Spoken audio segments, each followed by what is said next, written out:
Spotlight On is brought to you by Light, the technology platform reimagining e-commerce for live events. You can learn more about Light at light.com/partnerships. That is lyte.com/partnerships.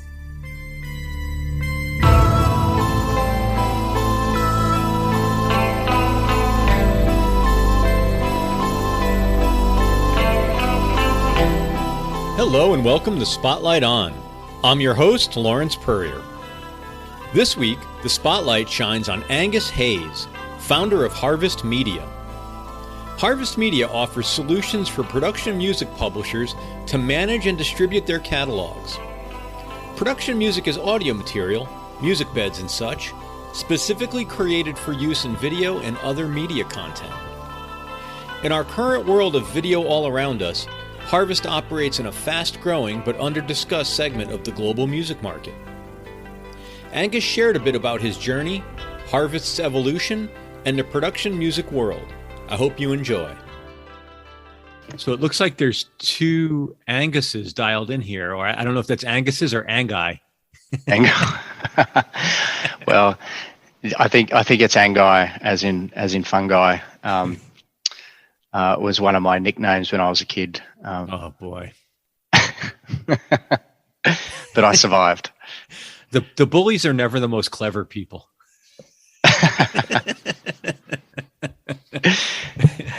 Well, where are you located? Sydney, Australia. Sydney, Australia. Yep. And so, what time of day is it right now? It's just after 10 a.m. in the morning. Yeah. On December 1st? It's December 1. Yeah, indeed. Can you send me the winning lottery numbers so that I'm in the past? So, yeah, like the sports almanac from Back to the Future, right? Yeah, exactly. Yeah. I'm sure no American's ever said that to you. So I get the pleasure of being the first one. So a lot I want to learn about Harvest Media.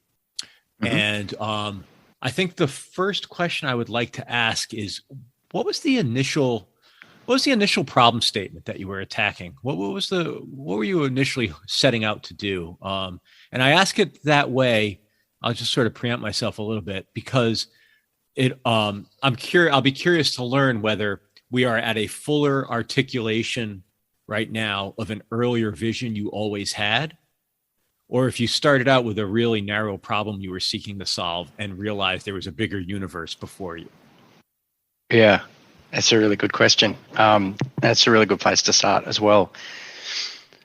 I guess it wasn't a fully articulated vision that we had, but I think we were in the right place at the right time with the right experience to be in a position to respond to the problem that was in front of us. Mm-hmm. And the problem or the vision that we were starting, or the journey that we were starting out on, was this ability for catalogs or music curated specifically for TV production or advertising production needed to be shared, and it needed to be shared globally. And there's catalog owners, and then there's sales and marketing agents who represent those catalogs. And in our parlance, we call them original publishers and sub-publishers.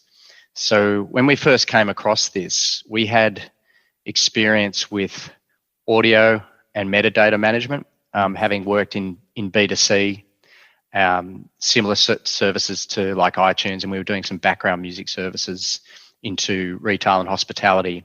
So we understood what an audio file was in the various formats, whether it was Windows Media Audio or MP3 or a WAV lossless file. And we also understood the importance of metadata for the descriptors and in terms of how it gets found, rights holders, so it can get paid out the back end, and also unique identifiers in terms of registering that work so it can be traded legitimately on a global stage. So that was our sort of background, and there's a lot more to that as well. But effectively, through that, we were engaged by a local broadcaster here in Sydney, Australia, called Foxtel, part of the Fox network. And their big problem was they had a lot of production editing suites for doing their promos, for doing their production of short form video, long form content. And the music publishers, record labels, and catalogs were delivering their content to them in a very ad hoc and not a very organized way. They were actually delivering hard drives into the edit suite. So the problem that the edit suite producers had was they were just dying under content. They had no way of going, oh, that's the track I want, I need it here. They just were plugging in hard drives as and when they needed it, and were playing Lucky Strike in terms of finding the content they want. So they needed to effectively create a library, if you like. And this is going back to probably 2007, 2008. And I think the production music market was probably a laggard in a digital sense. So a lot of their transaction, a lot of the business was done still via CDs, still via hard drives. And so Foxtel came to us, having seen what we'd done in our other work, and asked us to create basically a precursor to a cloud service. So get all that content in a digital format into an organized library in the cloud, and create a neat user interface so that people could access it from any of the production editing suites, search, download, listen to, create playlists, share those playlists amongst their teams, and effectively create queues for whatever the production it was that they were working on. So that was kind of the genesis. And there was a touch of serendipity as well. In the office that we were working in, there was another company a couple of doors down that was called Big Bang and Fuzz, and they were a big sub-publisher. So they represented some 200 labels in the Australasian territory, and they used to push these carts of CDs past our office every day. And so when we picked up this contract with Foxtel, it's like suddenly that had context. And so we pulled them up, and we actually asked them the question, what are you doing? And they said, well, we're delivering this content to TV production house and advertising agencies, and to Foxtel and to other broadcasters in Australia. And we said, well, let's have a chat. So it was just this like kind of really neat piece of timing in the universe. And the gentleman that owned that business, guy by the name of Andrew Jones, actually ended up being one of our founders in Harvester Media, and gave us a lot of steering in terms of and a lot of insight into how the global production music market works. So it's effectively the core workflow that we needed to solve, that effectively gave us the vision for the business, was this: if you had a catalog and you're based in the US, and we had a sales marketing arrangement where I was representing your catalog in the Australasian territories, and that could include New Zealand or parts of Asia, is you needed a good method for getting that catalog to me that unified the audio and unified the metadata, and also had a QA'd it, so the metadata was in good shape, the audio was in had good continuity, it was all in a lossless wave format, the same bit rate, and so it gave you the ability to upload that catalog into the cloud service and distribute it to me. But then also you would have a sales agent in South Africa, in Denmark, in the UK, in India, in Canada, in South America, etc. So that one action of sharing to me meant that you could also share that content to every other territory around the world. So by virtue of that, it really streamlined your operations, but also gave you an expeditious way of looking for new opportunities for sales and marketing relationships around the world. So that was the core problem on your side as the publisher. On the sub-publisher side, I might be representing, and this is the case with Big Bang and Fuzz, they were representing maybe 200 catalogs worth of music, and So our job as Harvest Media was to go and talk to all the publishers and say, hey, get your catalog onto the cloud, share it with Big Bang Fuzz. So by virtue of that, Andrew Jones at Big Bang Fuzz suddenly had this really efficient way of receiving 200 catalogs, 1 million copyrights in the same metadata format with the same audio standard, and also ongoing in terms of new release and whatever the production schedule was of the publisher. On the publisher side, they suddenly had this really neat ability to distribute their content globally to other Andrew Joneses in other territories around the world who were looking for the same solution. So effectively, at the core of it, Harvest Media is an intertwined network or ecosystem of publishers sharing with their sales and marketing agents around the world. And we've really unified and developed that business out of our humble little abode here in Sydney, Australia, where we've less than 2% of our business is actually here. All of our business is North America, Europe, UK, and the rest of the world. Wow. But the core parts of our business are North America and the other two that I just mentioned. So I'll pause there, I guess. No, so it's definitely a network effect in terms of the more publishers you get and the more sales agents you get, the more valuable they are to each other on the platform. Yeah, that's right. And from a sub-publisher's perspective, they used to spend, or a sales market, they used to spend a lot of their time normalizing the catalogs that they were receiving because they were getting it from an FTP site here and an FTP site there, maybe a hard drive here, maybe some CDs in the post. May I interrupt just for 1 second? Did the normalizing process mean like opening it up in Winamp or iTunes or what have you and manually playing with the metadata, modifying it? Precisely. Oh. Yeah, or it could have been in a spreadsheet, or some other quite rudimentary. When they might have been receiving CDs, having big ripping towers, ripping the content, marrying up the metadata with it. So you can imagine as a sub-publisher where your job is to actually exploit the work and sell it and market it in your territory. You spent 80% of your time administering the catalog. So effectively what we've done is we've turned these sub-publishers' businesses on their head and let them focus entirely now on selling and marketing and looking for opportunities to, to exploit and do sync with those catalogs of music. Yeah. And then on the original publisher side, they might have only had maybe 3 or 4 sub-publisher relationships around the world. I think the average now that we're distributing is somewhere between 15 and 20 sub-publishers. So their revenue opportunity, we're giving them tools that only the majors had before. And that's not to say we don't have major clients as well, but certainly we're giving enterprise level tools, making them accessible from a very small composer type situation right through to small independents to medium, heavyweights with good budgets right through to majors.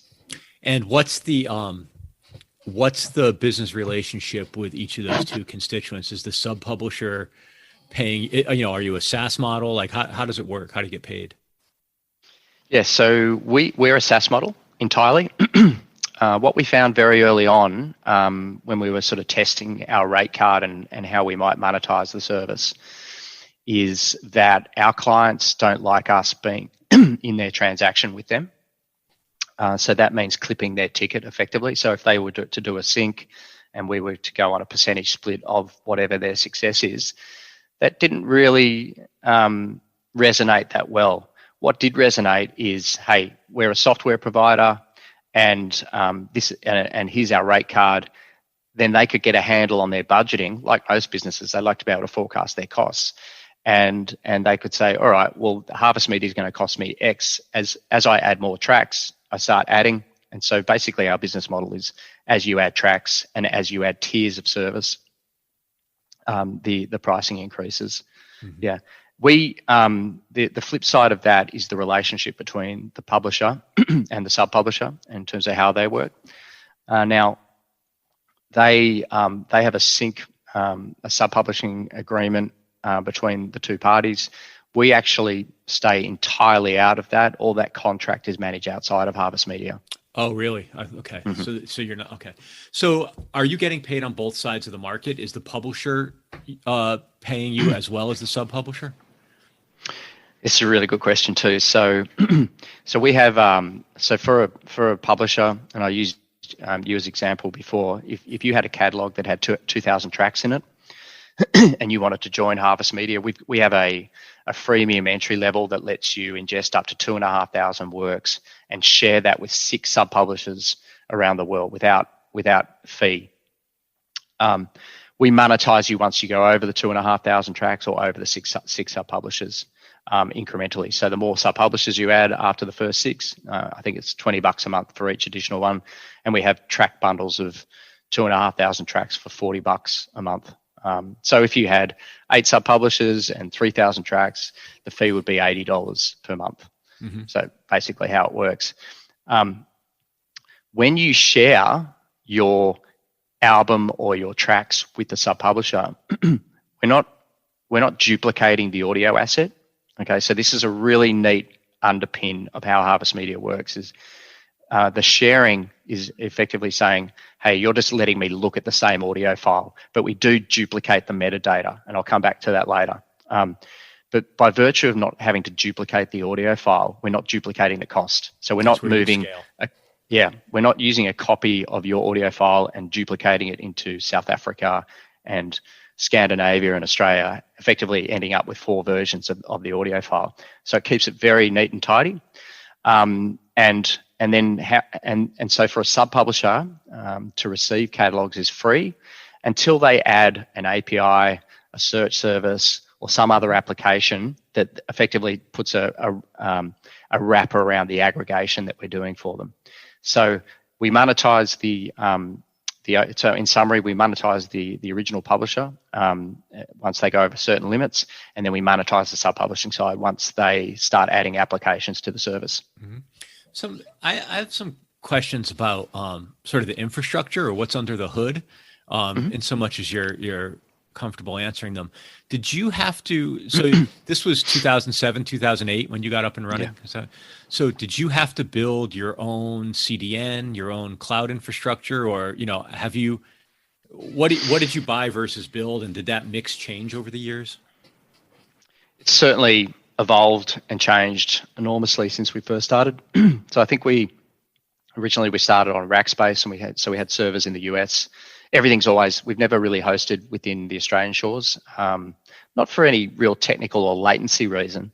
More cost. There was more opportunities in North America to scale our business. So we started out on Rackspace, and it's been a slow migration into Amazon Web Services over the years.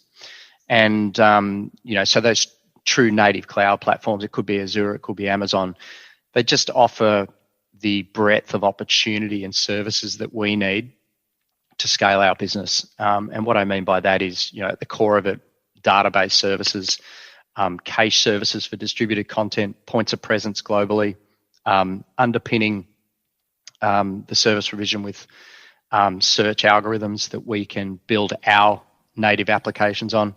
So effectively, we're now wholly on AWS, and we've built our entire ecosystem on AWS. But we could, migrate to Azure and get the same outcome.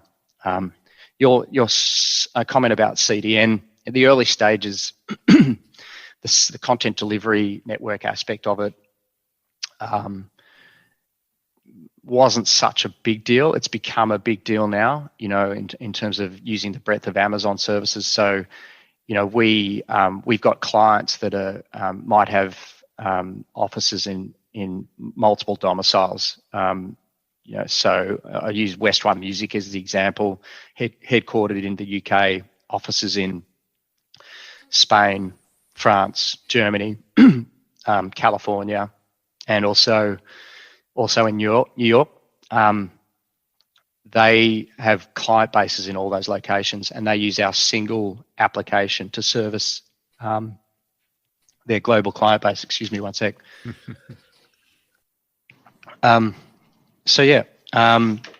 That content delivery and being able to shuffle content around and get it closer and closer to where the audience is super important. What what does a client, what does a publisher have to deliver to you? What's their, to get up and into your system? Are they uploading lossless files? Are they sending you hard drives? Like, what's the workflow? I guess that's part A. Part B is, because it's production audio, does your workflow pick up at sort of the mastering studio level, or like, how do you interface with the publisher? Yep. Okay. So really, the genesis of an album, and I use the reference album or CD because we're really just packaging up the content. Sorry, let me get a water. Just one sec. Sorry.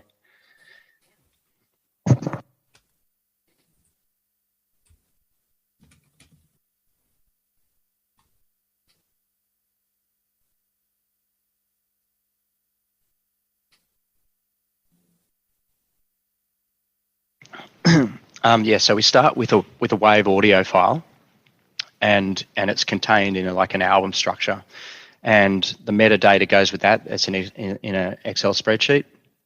It's a lossless wave audio file, and it might have a JPEG cover art with it. So it's kind of what we think of as an album in a traditional sense. That comes in through our gateway into our cloud service, which is an ingestion application where you can bring in multiple albums at a time. Interestingly, and this dovetails into your previous question around CDN and where we host, etc., is because we only ask for the wave audio, we do all the transcoding and data embedding within our application, within our cloud. So it's another administrative benefit. You only need the wave, and we create all the streaming files for the listening aspect. So it could be a 128, 192, even a 96 for the streaming file.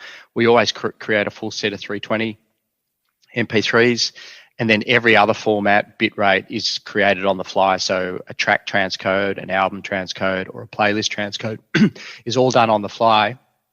And we're doing some really nice things behind the scenes as well. In terms of embedding data to the headers of those files. So ID3 tags on MP3 and AIF, and we attach, without getting too technical, embedding attaching a BEX header to a WAV file as well. And so there's a lot of processing that goes on with the file as it's being requested, listened to, and actually requested for download. How much of that, from a product point of view and a capability point of view, are things that are driven by the secondary publisher's end client, things they need in the production audio space? It's we're really wholly driven by the client. So some clients might have a preference for MP3 320s. Some clients might have a preference for AIF, and interestingly, it seems to be a little bit geographic. So I know in the US, I think AIFs are quite popular. A high-res MP3 is quite popular in the UK, and then other territories have a preference for WAV. So that's our clients talking to their clients, and our clients being the publishers. Clients are TV production houses, broadcasters, etc., who are not probably. I know that they're asking for it because it needs to then go into their workflows, which is Avid Pro Tools, etc. Yeah. Do you find that on the secondary publisher side of the market, they are ever afraid of you disintermediating them with their clients, or has that ever been a business you've looked at? Given that you control the supply chain, you could just, would you ever just go hire an army of salespeople, and now you've sort of collapsed the value prop? The short answer is no. We are a software as a service provider. We feel like more like custodians, supporters of our clients' businesses and enablers. So we've got upwards of 300 direct clients, maybe 1,000 indirect through freemium accounts or recipient accounts. Wow. And that's kind of it's a position of responsibility that we don't take for granted. We're working with a broad spectrum of catalogs, as I said before, from very smalls to large independents, and we look at what's happened in the marketplace with say the different licensing models around Audio Network or the Epidemic, majors that sit outside our networks, big independents like Extreme Music that sit outside the network, startups, new licensing models like Artlist, and what they're doing, and certainly we could pivot, if that was something that we were interested in doing, but I think that we're steadfastly encumbered with our existing business. What is your self-identity is as a tech company, as a tech platform, as a software company? Is that sort of that's what you call yourself essentially? Yeah, most definitely. Most definitely. If you profile our business, I've got two business partners. One of them's the CTO, Hamish. The other one, background is a pure mathematician, Roland.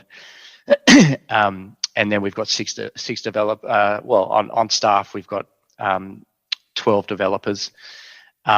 So yeah, we are at our DNA a software business. Yeah. Well, I ask that because I'm curious as to what what's the software scene or business ecosystem like in Sydney? It is highly competitive in terms of attracting talent. So we've got some, I guess regional offices, for some of the big Silicon Valley companies. So you'll find big Google offices here, big Meta companies here. It's an interesting landscape. I mean, we've forged out a niche for ourselves. A lot of the guys that have worked with us over previous years and stayed with us for a decade and left the business have gone on to very high-powered jobs in big media companies as well. So there's a lot of, I guess if you had to break it down, there's a broad spectrum of sort of general app developers, media companies, and then Atlassian, which is a big, NASDAQ listed company, is also headquartered here. So when we're competing against companies like that in terms of talent acquisition, it's doesn't always feel like it's a level playing field. Yeah. You mentioned the backgrounds of the other two co-founders. We have a technologist, we have a mathematician. What's your background and what discipline do you bring to the table? Yeah, so I'm actually an industrial designer. So I've got a Bachelor of Industrial Design, which is effective. I actually worked as for several years after I finished university. So if you're not familiar with that, it's really physical product design. So be the the guys who design phones, or the kinds of projects I was working on was urban transport design, so trams, trains, this kind of thing, medical equipment, flashlights, torches. But that was at the I think going back to late 90s. The genesis of digital and website design. I kind of fell into the web design. So I really bring the design and the user experience side of our application development to the table. So you represent product essentially? Yeah, exactly. And, threaded through that experience, my final year project was done in conjunction with Philips Electronics back in 97. And the project was a solid state audio video player. So it was effectively a precursor to an MP3 player. And it was using the existing technology there. And then after I spun out of a couple of jobs and, as a young bloke just trying to figure out what I wanted to do with my career, I actually started up a business called Mule Music in 2003, which was it was iTunes, effectively, in the Australasian market. So, I'd seen what peer-to-peer was doing, Napster, etc. intuitively, I believe that there was a commercial model for rewarding the copyright holders as opposed to ripping them off. So I went round to some of the commercial labels domestically here in Australia. So I went to firstly to EMI and Festival Mushroom Records, and I also went to the Australian Performing Rights Association and got them to license me as a legitimate digital download service. And I signed deals with EMI and Festival Mushroom. And so I kicked off with maybe 300,000 tracks. And the guys that I got to develop that application were Hamish and Roland. Uh-huh. So that's actually how I got into business with those two. And we've been in business together before Harvest Media for about 17 years. Wow. And so how did you identify the production music space as sort of green field for you? What was can you take me through that bridge? Yeah, so that comes back to your original question. So through that work and that application that we'd done with Mule Music, it's effectively like a iTunes style service, mm-hmm. and it was publicly visible here in the Australian market. And so I think that someone at Foxtel actually saw that, and they were doing a bit of background research on their project needs, and they came across us, contacted us, and they could see that we knew how to handle the audio and the metadata side, and that we could also marry that with an application front end. So that was really the start of it. And then that chance meeting with Big Bang Fuzz, who was firmly in the production music space, we kind of pivoted from commercial music, B2C to B2B. And, in part that was sort of early 2005, which I think is about the time that iTunes launched in Australia. And, they came in with a big, heavy hitting marketing budget. My business was self-funded, and I kind of needed to pivot and look at things differently. Yeah. Yeah. As you were starting to tell that part of the story, I was thinking, were you running from something or running towards something? And it seems like the start of running from something gave you the thing to run towards. Yeah. But what I had after all that time experience was some really good relationships in the record labels. So I knew who to call to get agreements with, so yeah, it was just all about progression of a, pretty normal career. Yeah. Well, not only that, I think something that might be lost on younger listeners who sort of have grown up in the more modern digital ecosystem and digital media era is that there's probably a lot to be said for the fact that you had a few years of being a responsible, well, you used the word steward of their content. You didn't start off as a rogue, MP3 site that then tried to come in from the cold. You were were developing solutions using technology for the industry, and they probably saw you as someone that was probably crazy enough of a tech guy, but but not so crazy that you were going to try to build a business around using their content for free. Yeah, 100%. As I said, I think I just felt that intuitively from the get-go. And look, there was so much in the press already about the problems with Napster, and there was, the name escapes me now, but there was one peer-to-peer network here in Australia which was causing all kinds of ructions with copyright societies. And so certainly it was by design that I positioned myself as a friendly, and also felt that if the product was delivered in a certain fashion and in a convenient, user-friendly way, that people will pay for that. And that construct was effectively the application, but I partnered with several MP3 manufacturers, and we were using Windows Media Audio combined with their copyright management software called DRM, or Digital Rights Management, to enable and enforce the distribution of that. So, for example, you could only download it 5 times or copy it to 3 devices, this kind of thing. All of which ultimately was pretty clunky at the time, but was part of the necessary progression and evolution out of the CD-based economy into the digital economy. That's right. Yeah, we forget and then onto streaming things. Yeah, those transitional technologies are those wayposts that nobody really believed in at the time. Totally. Yeah, I mean, it's. We could go down a rabbit hole on that, but it's a very interesting progression. Yeah. What have been some of the other capabilities you've either had to organically build into your platform and your model, or that you've that you've expanded into through corporate development or acquisitions? How basically, now that you have this beachhead, how do you protect your territory but grow within it? Yes, it's a really interesting question, and we do have a beachhead of sorts. We're in a niche business, so perhaps we fly under the radar of big money, looking to snaffle us up or sweep us out of the way. So by virtue of that, and having the ecosystem and having a broad breadth of clients that we work with around the world, we're constantly receiving ideas and updates.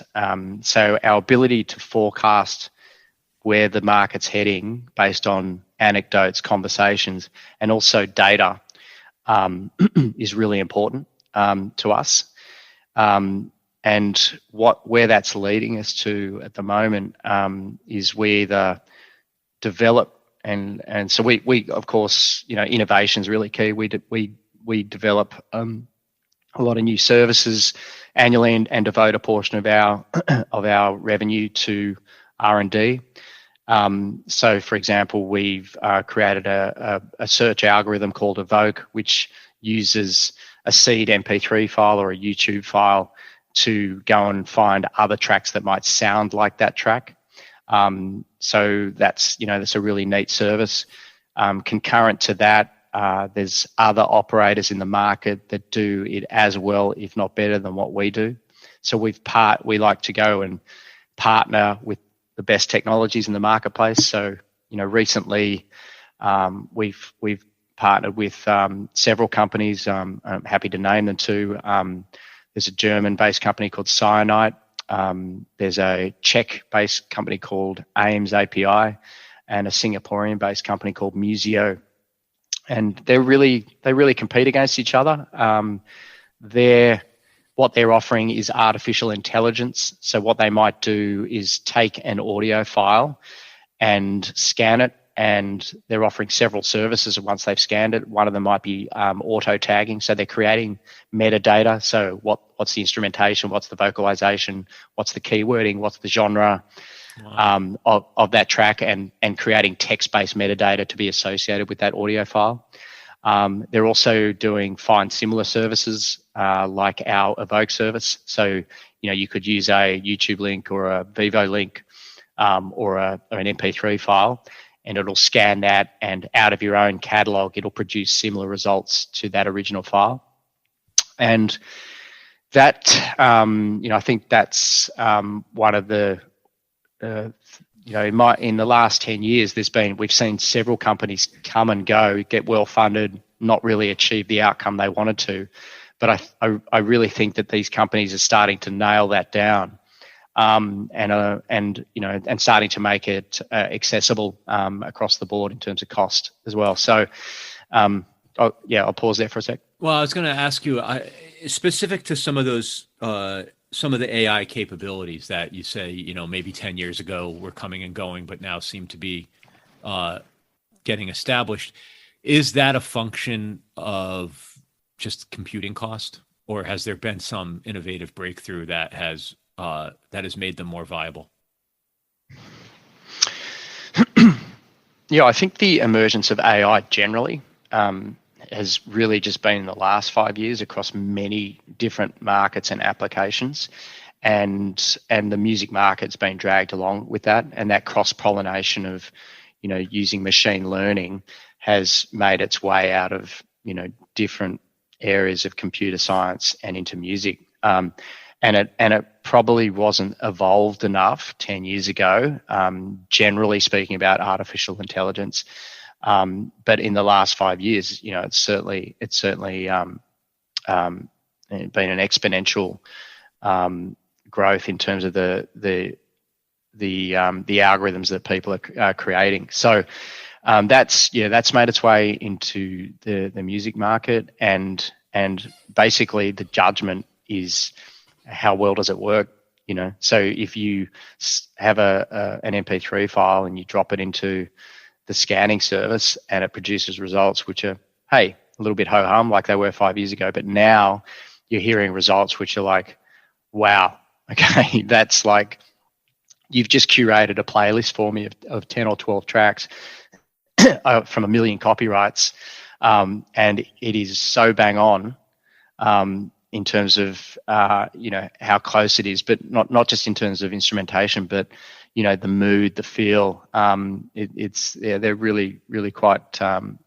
The efficacy of the service is really there. And at the sake of being overly obvious about it, the benefit to your publishing clients is it unlocks more of their catalog for commercial exploitation. Precisely. Yeah, precisely. It's also a big time saver. So, our clients, edit producers, music supervisors, they could be on, factual entertainment shows that have deadlines.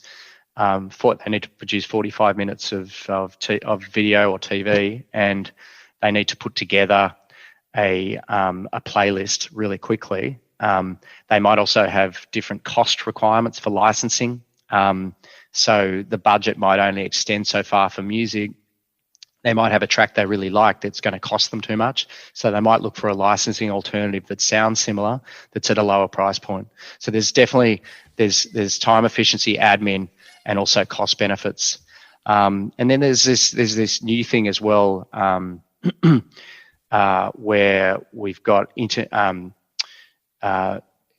moving content from free to air into catch-up TV scenarios as well, or into international regions. So what that means is when a piece of TV is being syndicated into different regions or territories, the music licensing might not carry through with that.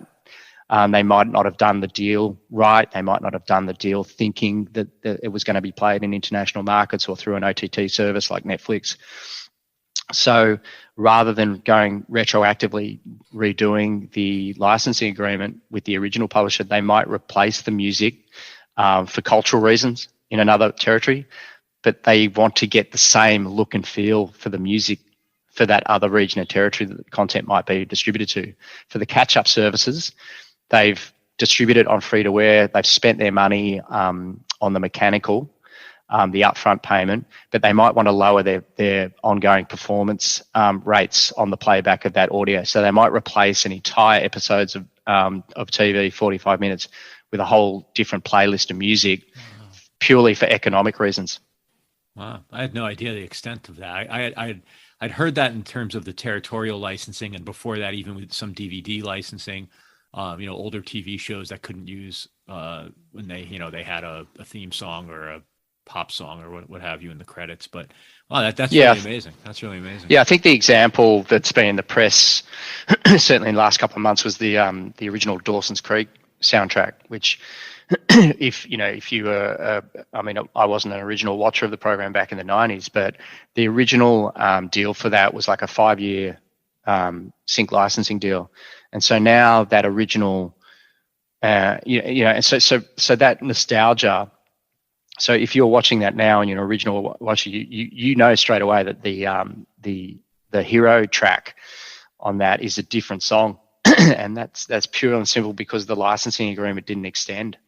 And then they probably tried to do it around a negotiation and found that the investment may not have been worth it, so they've replaced it with something new. It's that scenario that's being played now. Of course, the licensing agreements with Netflix and HBO Max and Disney Plus, etc. You'll see that the licensing agreements will change, for duration, for region, territory, but you still may find for cultural reasons the need to do reversioning of music as well in different languages, etc. Yeah.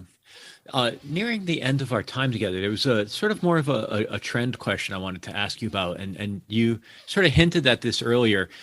Because you sit behind so many transactions, if you will, or so many licenses, basically, you see so many usages.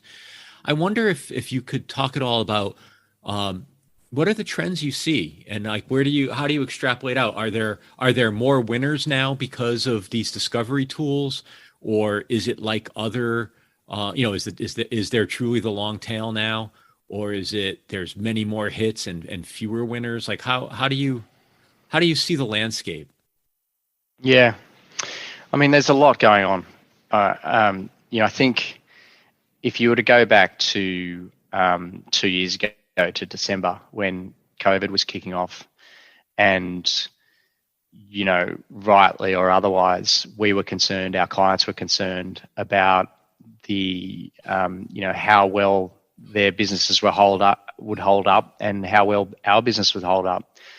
Obviously, through a lot of these lockdowns across many regions and territories, a lot of people were binging on TV. So what we did see early on was a lot less mechanical, so a lot less upfront deals because TV production really slowed down, but then the performance ramped up.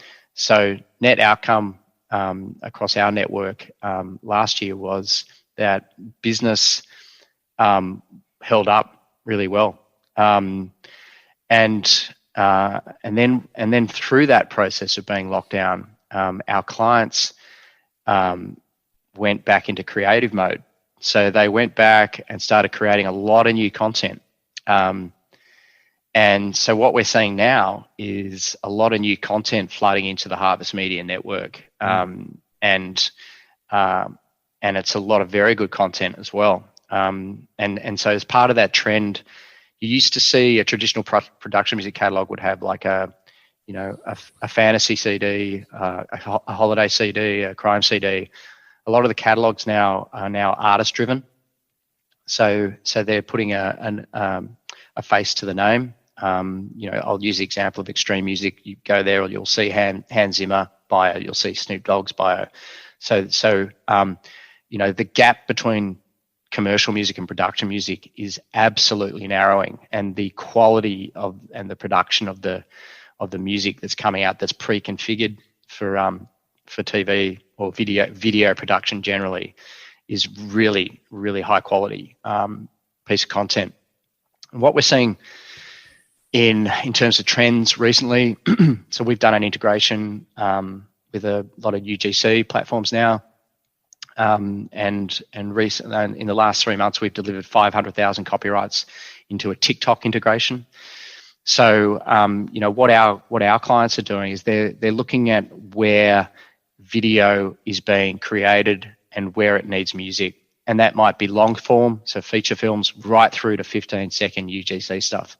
That's so the smart operators use the Harvest Media platform to distribute their catalog wherever that video is being created. That's and with that comes a different product as well. It might be curated down to a 15-second, ready to consume kind of product, as opposed to a traditional sort of 3-minute product. That's great. That's amazing that the platform's able to facilitate any of those use case scenarios. That's amazing. Yeah. That's amazing. Yeah, it's cool. Well, thank you. Thank you for making time to do this. It's a fascinating space you're in. I'm glad that you are coming out of COVID strong and continuing to use technology to help rights holders. I think that's often overlooked, but super important. We need people to be able to continue to keep creating. And it's the job of people like us to make sure that there's a revenue model that sustains them so they can continue to do that. But yeah, 100%. Thank you so much, Angus Hayes and Harvest Media. Thank you, Ant Taylor and the team at Light. And as always, thank you for listening to Spotlight On. Get and share all of our past episodes, write a review, and even send us a message through our website, spotlightonpodcast.com. If you like what we're up to here, please leave us a review on Spotify, Apple, or wherever you get your podcasts from. Join us again next week, and in the meantime, be safe and stay in touch.